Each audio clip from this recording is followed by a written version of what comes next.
So we have come in our journey through Lent to Palm Sunday, the Sunday before Easter. Ride on in majesty. This is a strange event. As it was recorded in John's Gospel, actually the entry and the crowd are already well underway by the time that Jesus decides to find a donkey to ride upon. But it's such a strange looking event, isn't it? I've sometimes challenged children to tell me where there are donkeys in the Bible. It's amazing how quickly we go to Little Donkey and Mary, which doesn't actually, there's no mention of a donkey in the gospel narratives of Christmas. But here we do. We have this donkey. And I don't know what your memories are like, but I'm old enough. For me, it was Blackpool Beach donkey rides. I'm not quite old enough that they were a shilling, but it probably wasn't much different. And those rides on a donkey, they were exciting as a child. But I don't think I've ever seen an adult look anything other than ridiculous on the back of a donkey. These are not gainly beasts. These are faintly ridiculous beasts to ride. But of course, Jesus is doing something significant. He's doing something symbolic. And the suggestion is that the crowds would have recognized something of what was going on.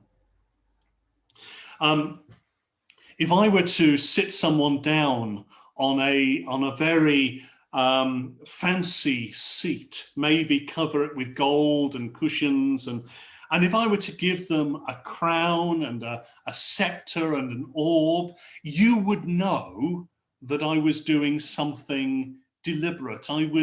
I was wanting you to think of the coronation of a monarch.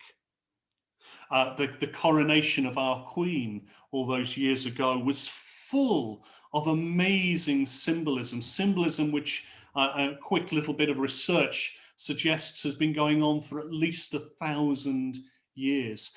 All the different elements of it, they speak of the majesty of the royalty of the monarch. They speak of the power and the authority. These are symbolic acts. I was very struck a couple of years ago when our Queen visited Northern Ireland.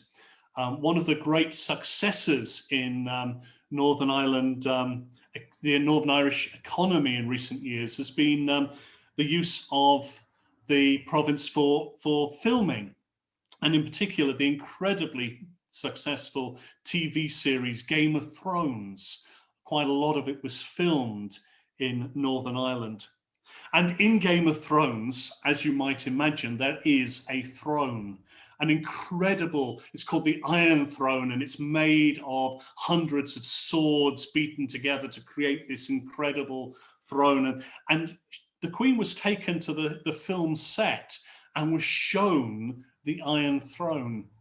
And she was given the opportunity to sit upon it. Well, you can imagine every photographer present was, they were waiting. This was the shot they wanted. Our Queen is far too canny an operator to fall for such a trick. She nodded politely and moved on. She was not for sitting on that throne, because for a queen to sit upon a throne is in itself symbolic. It is an expression of her position, an expression of her dignity. And here we have Jesus doing something deliberately, provocatively symbolic of his majesty. The crowd are crying for the King who comes. Blessed is he who comes in the name of the Lord. And Jesus finds a donkey and rides on its back. And of course, this fulfills words written by the prophet so many years earlier, words you can find in the book of the prophet Zechariah. This is in itself a symbol of the king returning to Jerusalem. But it's so much more than simply a sign of kingship. It tells us what sort of kingship we might expect. Not a kingship initially of glory, but one that begins with suffering and sacrifice. The crowd have gathered to welcome Jesus, and they use words from Psalm 118, the psalm that we read at the beginning of our service. A psalm that speaks with words we recognize: blessed is the one who comes in the name of the Lord. Our translation, however, perhaps loses that sense from verse 25, which says, save us, we beseech you, O Lord. And that save us word is the same word that in John's gospel and the other gospels is translated, or left rather, in the original, Hosanna. When the crowds cry, Hosanna, they are crying, they are declaring their need for salvation, their desire for this one who is coming to rescue them from their present situation. Some of us have been enjoying a wonderful series of Lent studies using videos prepared by Helen Painter of Bristol Baptist College. We've worked our way through, most of us, the whole of the Old Testament with these short videos, a couple a day. And we've heard the stories of the kings and the sort of intrigue and the replacement of one king by another, and how that goes on through the books of Samuel and Kings, but also how it continues on through history. As Jesus arrives in Jerusalem, he arrives in a place that needs a king, a city that has had all manner of governors and protectors and pseudo-kings, but needs someone again to sit upon the throne of David, to reign as a king in the line of David. The people are waiting expectantly. They need this king to come. Hosanna, save us. Blessed is the one who comes in the name of the Lord, the King of Israel. And what they get is this Jewish rabbi with a ragtag band of men and women who have followed him from the less popular parts of the country, who arrives in the city on the back of a donkey.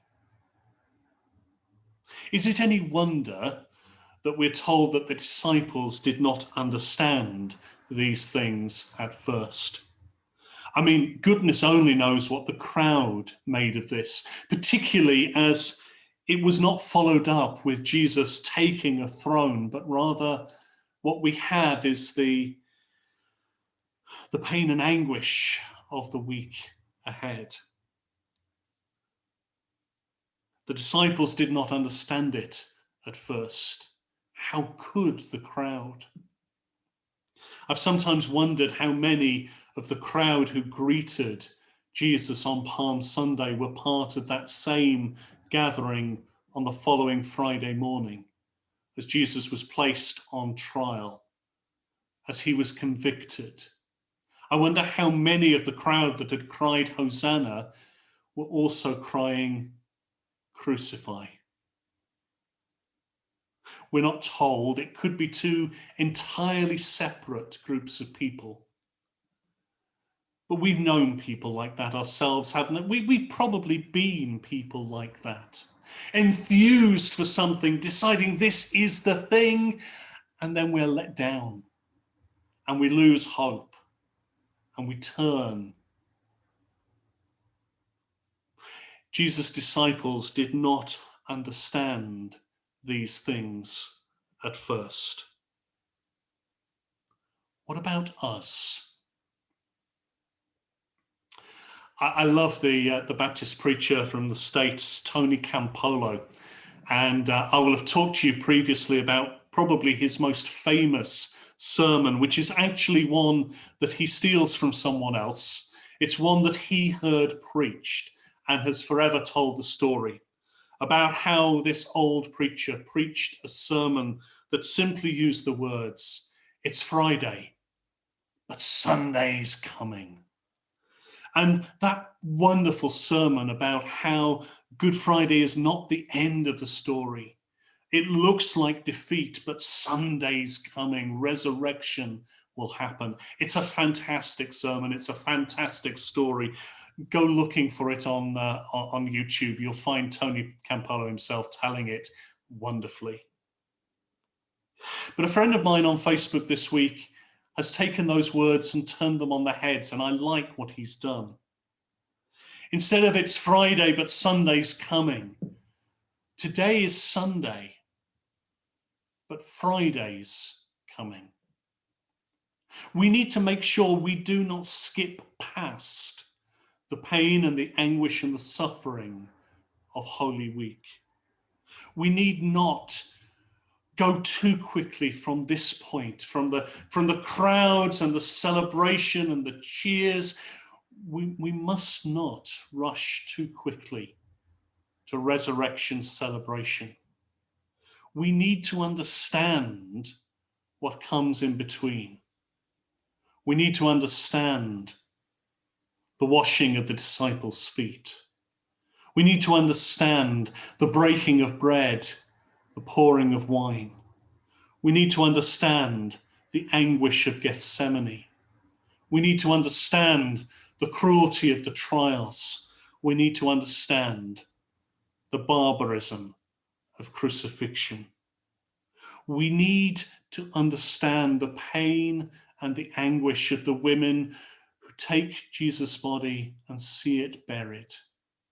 We need to understand the silence of Saturday.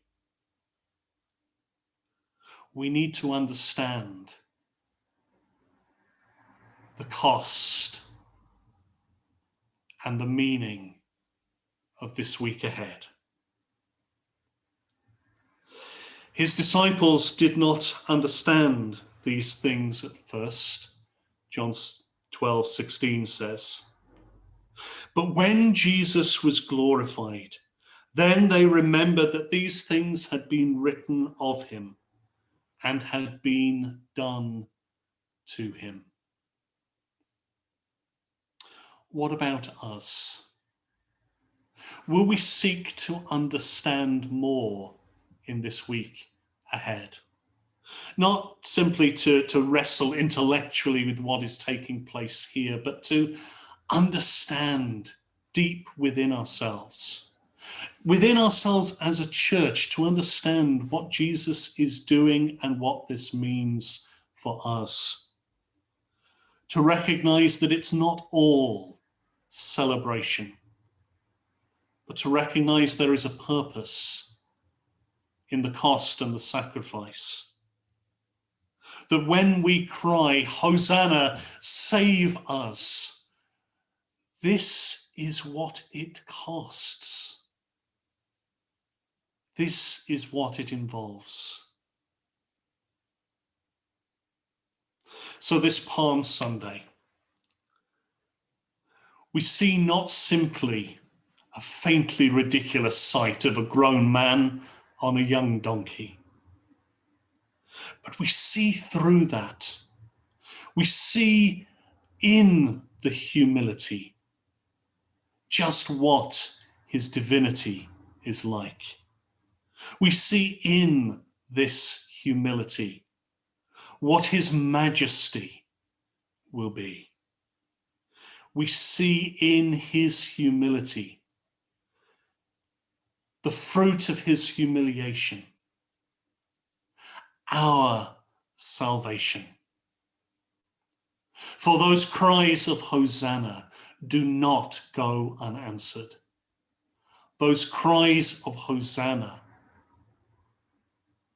will be answered on Good Friday and on Easter Sunday too. It's Sunday, but Friday is coming. Will we understand?